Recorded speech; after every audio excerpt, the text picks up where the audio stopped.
Hey everyone, and welcome. Today, we're diving into a single leadership shift that can honestly be the difference between a team that just gets by and one that absolutely thrives. We're going to break down that journey from being just a manager to becoming a true mentor. So just think about this for a second.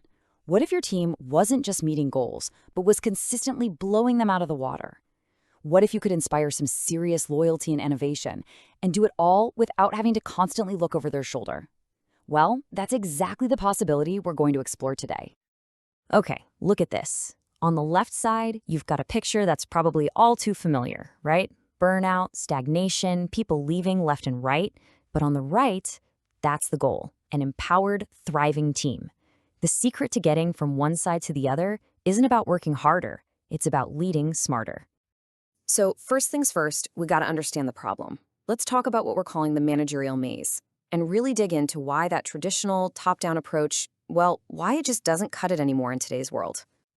You know, when you're stuck in that purely task-oriented mindset, it's like you're trapping both yourself and your team. Innovation gets snuffed out because nobody feels safe enough to try something new. You end up micromanaging everything because control is your main tool.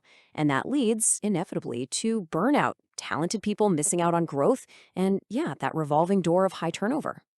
But here's the good news. There is a way out of this maze. It's a path that relies way less on control and way more on connection.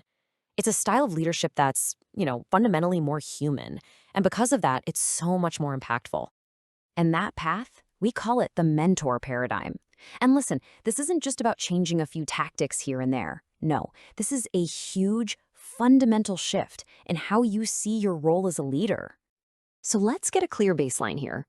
The traditional manager, they're a director. Their whole world revolves around the what and the when. They hand out tasks, they maintain control, and they operate from a place of authority. And look, that stuff is necessary for getting things done, for sure. But it's really only half the story. Now, let's contrast that with a mentor. A mentor isn't a director. They're a developer. Their focus is on the who and the how. They're not just managing tasks, they are actively growing the potential of their people. And their tools? They're not authority and control. They're collaboration and influence. Big difference. And this right here, this is where it all clicks. This is the real paradigm shift. You stop telling people what to do, and you start teaching them how to think. Instead of just giving out answers, you empower your team to find their own solutions. It's an absolute game changer. Okay, that all sounds great in theory, but what does this shift actually get you? Let's talk about the real, tangible results you'll see with your team. I mean, the proof is right here. When leaders start acting more like mentors, teams don't just get a little bit better, they totally transform.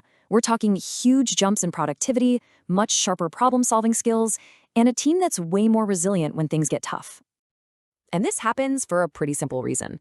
A mentor-led team is just wired differently. People feel trusted, right? So their sense of autonomy goes way up. They get better at solving problems because they're being coached, not just ordered around. This creates this awesome culture of continuous learning, which just naturally leads to stronger, more adaptable performance for the long haul. At the end of the day, you stop managing a group of busy workers and you start leading a team of empowered individuals. The whole focus changes from the sheer quantity of work to the actual capability of your team. So you're probably thinking, okay, I'm in, but how do I actually start? Perfect. Let's break this down into a simple, practical plan with 3 steps you can start using pretty much immediately. It really starts with 3 core actions. First, you've got to listen. And I mean, really listen. Go beyond just the status updates and try to understand each person's goals and what they're struggling with. Second, use what you learn to personalize their development. A one-size-fits-all approach just doesn't work. And third, completely reframe your feedback. Make it constructive. Turn every single challenge into a clear opportunity to learn something. Getting this mindset right is absolutely crucial. When failures are treated as lessons instead of, disasters, you create this bubble of psychological safety. It gives your team the freedom to innovate and take smart risks, because the goal isn't perfection, it's growth. So, your role as a mentor leader, it really just boils down to this. Proactively share what you know, use your influence to open doors for your people, and do everything in your power to build a foundation of rock-solid trust. All right, let's zoom all the way out now and look at the biggest picture of all. your legacy as a leader. Because this isn't just about hitting this quarter's numbers. It's about building a culture of growth that lasts. You see, the real long-term impact of this shift is exponential. When you mentor your team, you're not just creating great employees. You are literally fostering the next generation of leaders. You're creating this ripple effect of positive, effective leadership that's going to make the whole organization stronger for years to come. Just think about your own career for a second. You've probably had a lot of managers, but I bet you remember the mentors.